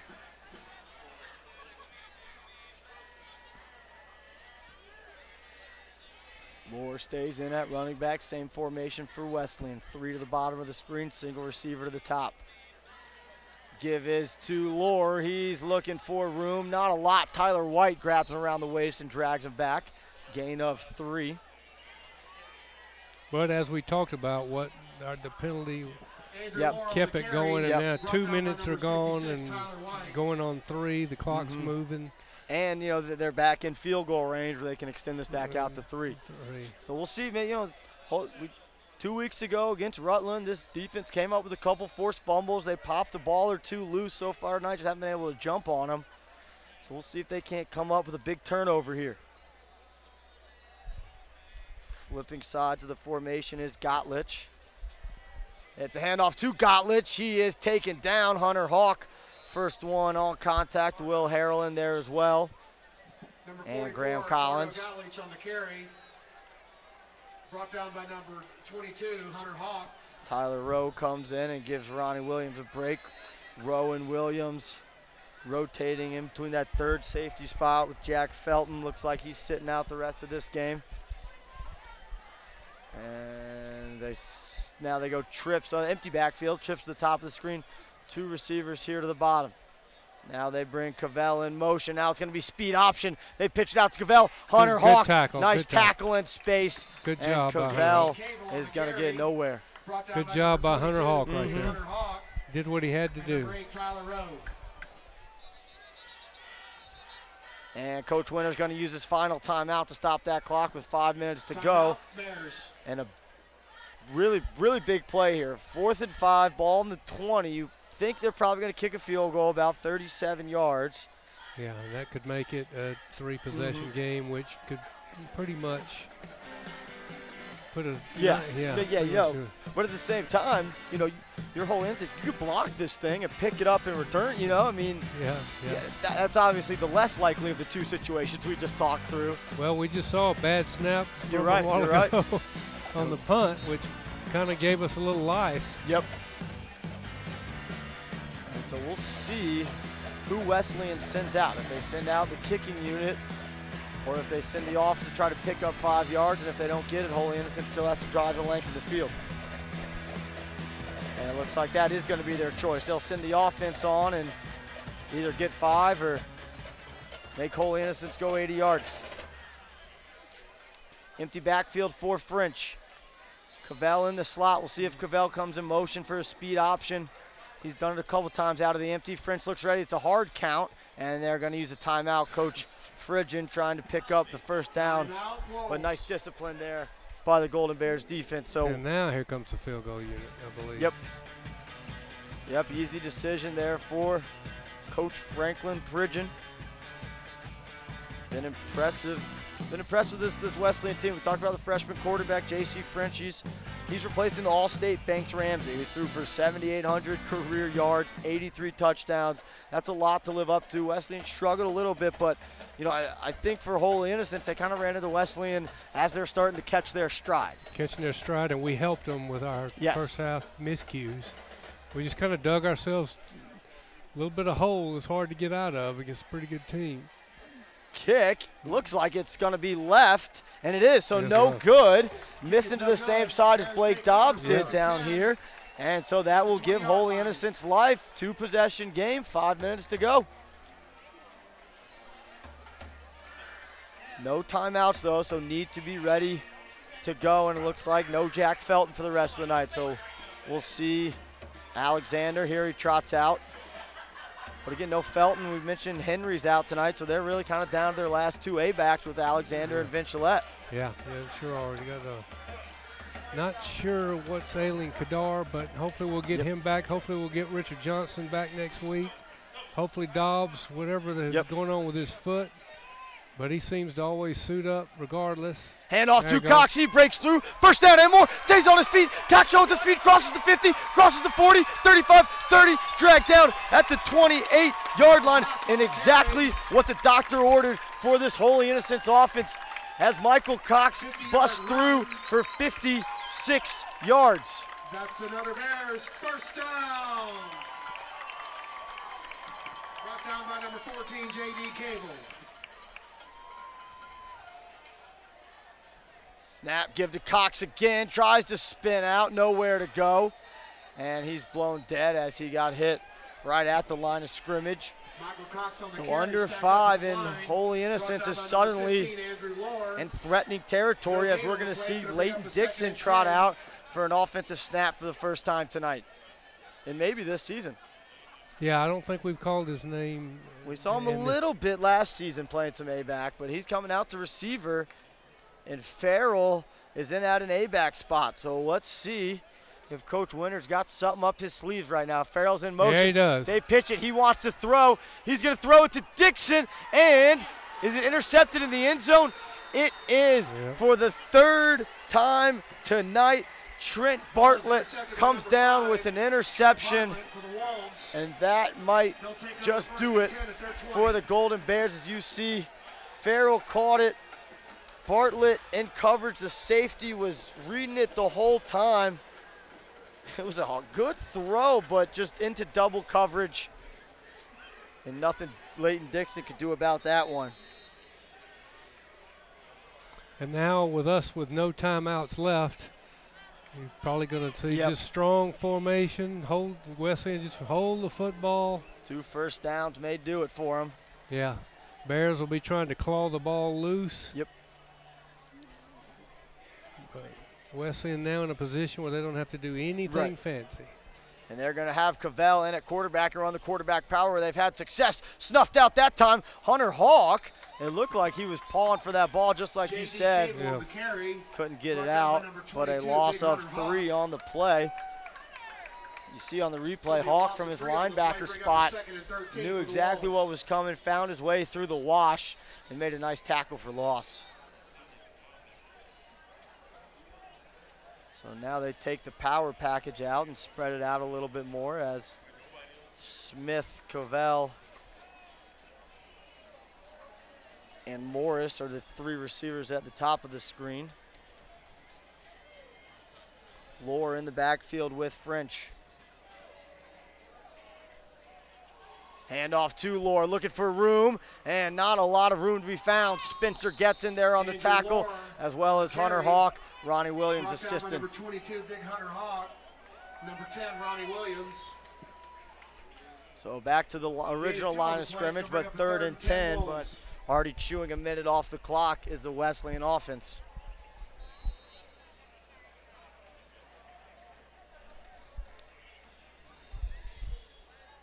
So now Gottlich comes in at running back to give Lohr a break. Gottlich a little more size, the junior. They'll stay with the same 3 receivers at the top of the screen. Morris, Cavell, and Smith in the slot. It's going to be a handoff. Sam Aiken there on first contact. First contact. Paul O'Neill in there as well. So 4th and 10, punt situation, but 2 minutes taken off the clock by the time this punt will get snapped. We need another one of those snaps. Yes. No gain on the play. It's going to bring up a 4th and 10 Wolves. So with Felton out of the game, it'll be Alexander dropping back to return this punt. He's just on the other side of his own 50. The punt will come from Larner. And low snap. Low snap and the short punt and takes a bad bounce, and that is a -5 4-yard punt. So a low snap and a panicked rush punt is going to give Holy Innocents a little bit of life.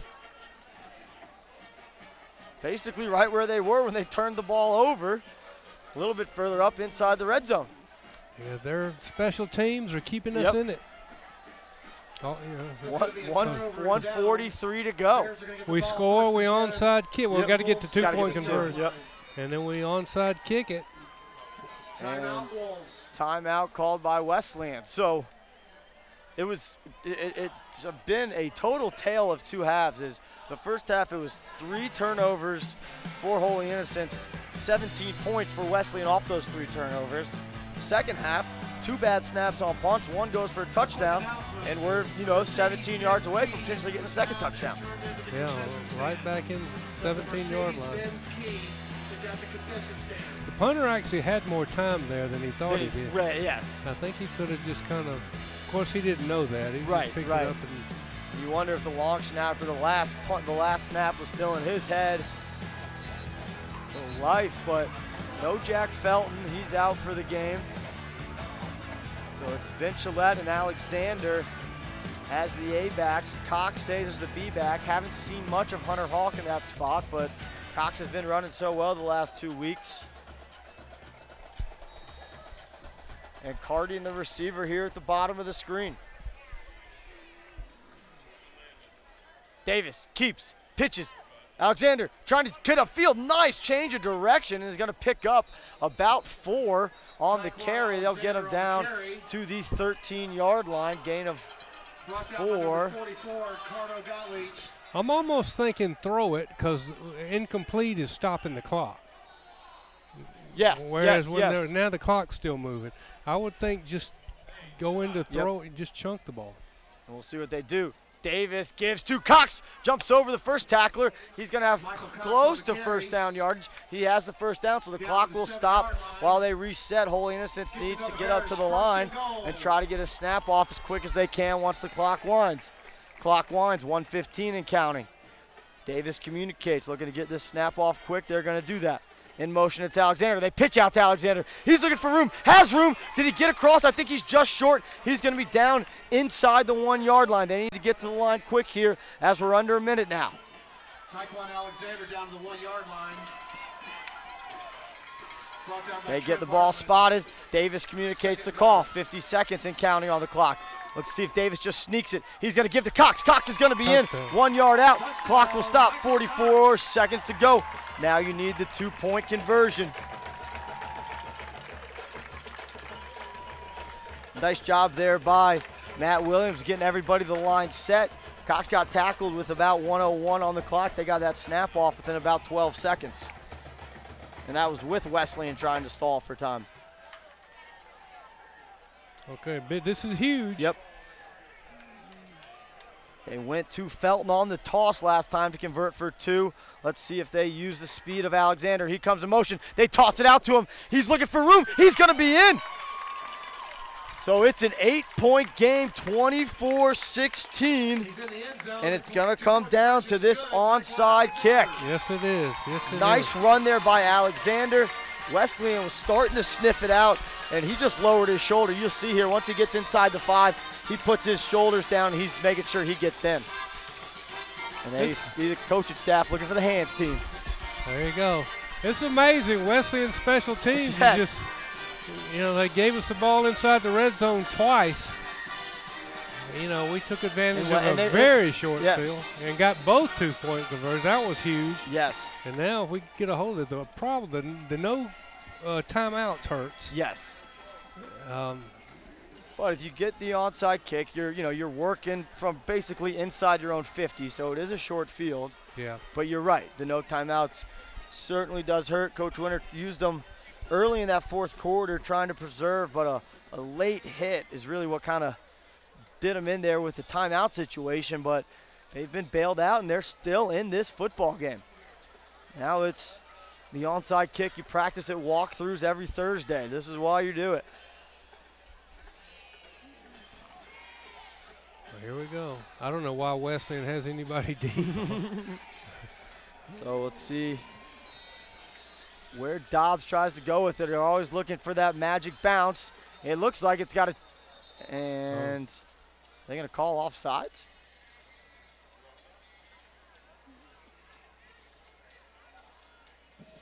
There's a flag on the play.